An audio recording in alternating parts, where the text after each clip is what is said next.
What's up everyone, John Rettinger from Techno Buffalo here with an unboxing that I'm very excited about. This is sort of a yearly ritual now. We have the iPhone 4, the 32GB black version, ready to be unwrapped. So without further ado, let's go ahead and get started. And for those of you that may be wondering at home, here is the 3GS box next to it, just a little bit thinner here on the iPhone 4 side. So of course, we will use the big old knife to dig in. Go ahead and cut through the packaging. And the way the box looks is very familiar to older generation iPhones. It's got a picture of the device on the front, Apple logo, iPhone 4, and then some specs on the back. But enough about the box, it's what's inside that counts. Go ahead and open it up. We've got just a bit of cardboard on top, nothing on the side. And I have not held one of these or seen one, so I'm very excited to sort of see what this looks like. Here is the iPhone 4, and I can tell you it feels very solid in hand. Very impressively so, actually. But we'll put that off to the side for just a minute, and we'll dig in and see what else we get.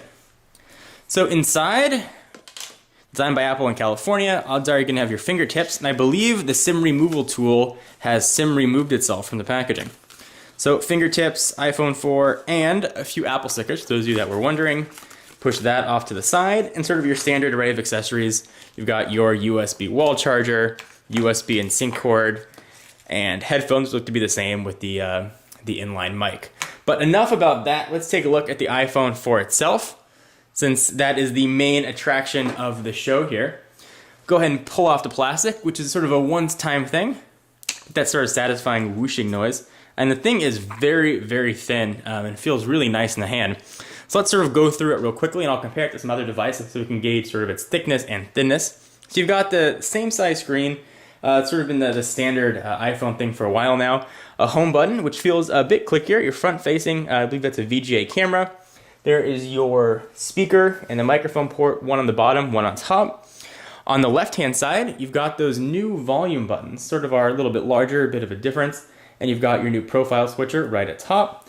There is one of the antenna bands on the left-hand side, and you've got the other antenna band on the right. For those of you guys that might not know, Apple actually integrated the antenna into the stainless steel of the phone, which should help with reception. And speaking of the side of the phone, you've got your micro SIM card right there at the little hole for a paper clip to pop out the micro SIM card. Top, there is the hold and power button, 3.5mm headset jack, and that other little hole is that microphone we talked about. And there is one of the seams for those antennas. On the back, we've got a new 5-megapixel camera and 5-megapixel camera with LED flash. A little bit about the iPhone 4, and then your 30-pin connector and speaker on the bottom. Speaker and another microphone on the bottom.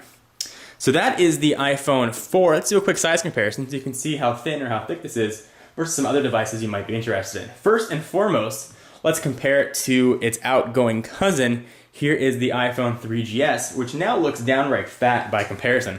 Let's put these two on top of each other, and you can see the thickness or thinness. There definitely is a noticeable difference there. This is supposedly the iPhone 4, almost a quarter thinner than the outgoing 3GS. You can definitely see it and feel it.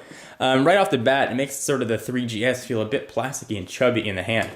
Let's go ahead and continue sort of the size tour, some other devices you might be interested in. Here is the much, much larger Evo 4G. It looks like the grandfather or the father here to the children because it's so big, but it is a very thin device. Let me go ahead and show you the thinness of it. You can go ahead and compare and see how it's going to fit in your pocket. So there is the Evo. Next up, we'll compare it in size to the Droid Incredible for Verizon. And pretty similar in size, actually. There's that. Let's go to stack them. You can see the thickness. So the Droid Incredible is significantly thicker. And finally, the last phone that you guys may be considering is the Nexus 1. These are all sort of Android devices. Here is the Nexus 1. And a bit thicker. So I'm going to go ahead and dig into the iPhone 4. Certainly there'll be a ton of coverage coming up today, tomorrow, the next days. We'll be walking through all the features, doing full reviews and demonstrations. Anything in particular that you want to see of the iPhone 4, be sure to leave your comments. And be sure to check out technobuffalo.com for all of your tech news and to make your own tech sublog. Even monetize it and make some bucks or talk to other users in our built-in social network. I am John Rettinger, and I will see you in the next video.